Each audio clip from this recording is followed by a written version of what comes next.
Now available in paperback and e-readers. Isis, Bride of Dracula. Goddess Next Door and John Haynes team up to take on the Dark Vampire Lord in this action-packed Isis series adventure. Get Isis, Bride of Dracula in paperback and e-readers at online booksellers today. I was watching a Mim Headroom video and he was talking about Ms. Marvel number 50 or Ms. Marvel number 31 of her ongoing series.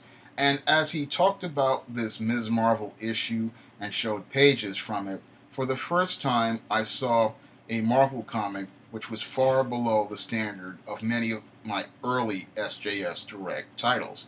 And Ms. Marvel's 50th issue, or Ms. Marvel 31, what's sad about it is that it had a similar concept to a story that I wrote in an Isis series book, Isis, My Sister, My Frenemy.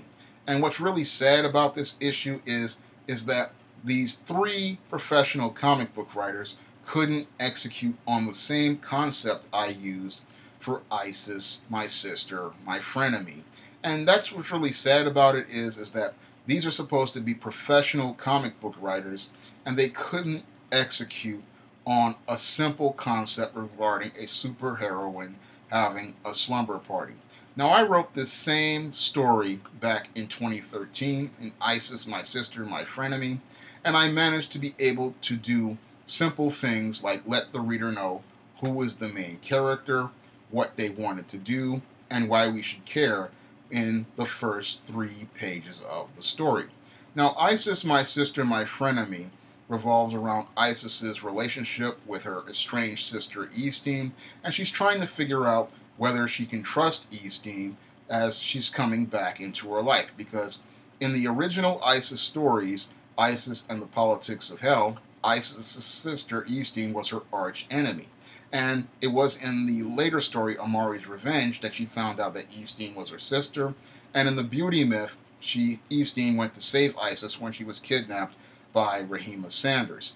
And in My Sister, My Frenemy, you have Isis trying to figure out if she can trust Eastine, and she's still struggling with the past relationship that they had. And she's also dealing with the fact that she's been rejected from this adjunct job she was trying to apply for at Columbia University. And everything comes to a head in the first chapter, where the two of them have a fight, and your Isis just decides to go storm into the bathroom while Eastine sits in another room brooding. And as the story progresses, Isis and Eastine start to talk to each other, and then they run into the demon Delilah, who also has a grudge against Eastine because of the issue she has regarding her mother's admiration of Eastine. So she kidnaps the Eastine character, takes her out to Central Park, and chains her to a tree, and then talks about a blog she does where she's posted all of her personal information online, revealing all of her personal quirks and personal secrets and habits that she does, and she's going to do this to humiliate her. And as she's revealing all of her humiliating secrets, Isis is overhearing it, and she realizes that she can trust Eastine because the Eastine character, in the face of all of this humiliation, does not try to do anything to hurt the Delilah character. She just takes it, and then she realizes how much the Eastine character is being hurt by this Delilah character, who has serious mother issues, because when it comes down to the Delilah character, she's angry at Eastine because her mother admires her, and she is angry because she wants to have that close relationship with her mother that she believes that her mother is imagining around the Eastine character. And all of this, again, comes to a head in this story where the Isis character learns how to trust Eastine, and that's part of what leads to that story. And what's really sad about that Ms. Marvel issue is that this Ms. Marvel issue could have used that slumber party to revolve around developing relationships between the characters, developing the growth of the characters, and giving us a story where the heroine learns how to do something that is heroic and learns how to overcome their own personal issues, and learning how to do something like Isis did, where she had to learn how to see who Eastine was today and not who she was in the past. But we didn't get that kind of story because these three writers, in between all three of them, could not give us a story which was focused on characters and on driving the characters and developing the characters, it was just all around silly Billy antics with absolutely no coherent reason for them being there. And that's what made it really embarrassing reading this, looking at this issue on screen, was seeing that they couldn't execute on this simple concept, a concept that I was able to execute on back in 2013, and was able to execute so well that when I posted this book online a couple of years ago, one of the people who came to me with a review said that they really enjoyed the story, and it was the kind of story that they could give to their children, but the people at Marvel couldn't even execute on this type of concept the way that I did.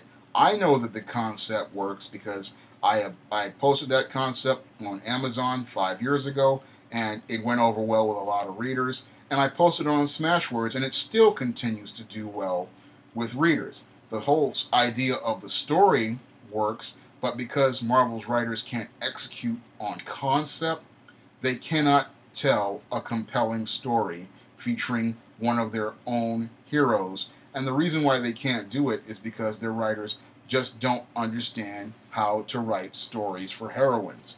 Now, when it comes down to heroines, you really want to focus on relationships, and you want to focus on character development. And I didn't see any of that in that 50th issue of Ms. Marvel, or Ms. Marvel 31.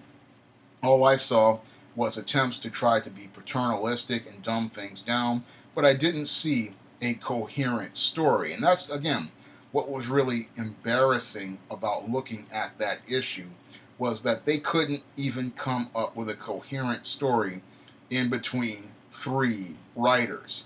Three writers should have easily been able to come up with a coherent story for this supposedly milestone issue, but this supposed milestone issue wasn't even on the level of a standard ISIS series story, because that's also what's so embarrassing.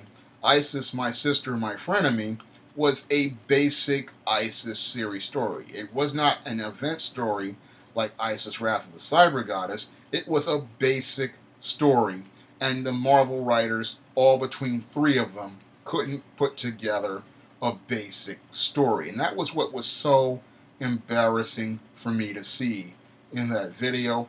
They had Lockjaw and a cat teleporting and running around. They had a scene with Miles Morales. None of this stuff came together to really give you a sense that this is supposed to be a milestone issue, a major event issue, or even had a story that was compelling enough to make you see that this was a story that would make you care. That was what's really sad. And what's even sadder about it was this comic came from Marvel Comics, which is supposed to be the gold standard, but your gold standard Marvel comic can't even come up to the level of one of my earlier SJS Direct titles. And most people will say the SJS Direct title is lower because it's self-published, but when you look at the Marvel comic, which is supposed to be published by a publishing house and a bunch of editors and three writers, and they can't come up to that level, that shows you how sad the state of affairs is as related to Marvel Comics. Now, I want people to go out here and take the ISIS challenge. You can go out and pick up that Ms. Marvel issue number 50 or number 31, and you can go compare it to ISIS, My Sister, My Frenemy, which I have up for free on Smashwords. And I urge you to go take a look at both books and compare them. And when you look at the ISIS series story, you'll see that the quality is much higher, because this ISIS series story, again, revolves around the same concept, but because I can execute on concept, I can tell a far more compelling story. And that's what's really embarrassing about looking at that issue in that Mayhem Headroom video, was that Marvel's standards have fallen so low that they're far below the standards of an indie publisher. Because when you look at a story and you see that the writers just can't execute on a basic concept, that really shows us how far low the standards have fallen. Again, I issue the challenge to everyone. Go pick up Isis, My Sister, My Frenemy on Smashwords for free, and then compare it to any of those Ms. Marvel books, and I guarantee that the quality will be far higher than any of those Marvel comics. If you'd like to try some of my other Isis series books, you can do so by clicking the link to Amazon.com in the description box. There you can pick them up in paperback and ebook. And if you want to see me make more videos like this, you can donate to my Patreon by clicking the link in the description box. That's all I have to say for this video. You can comment, rate, and subscribe. Now available in paperback and Kindle Unlimited, John Haynes, A Conversation with Death. A man who rules the world and the Angel of Darkness take on a horde of demons in its inaugural John Haynes series adventure. Get John Haynes, A Conversation with Death for 99 cents on Kindle or in paperback today.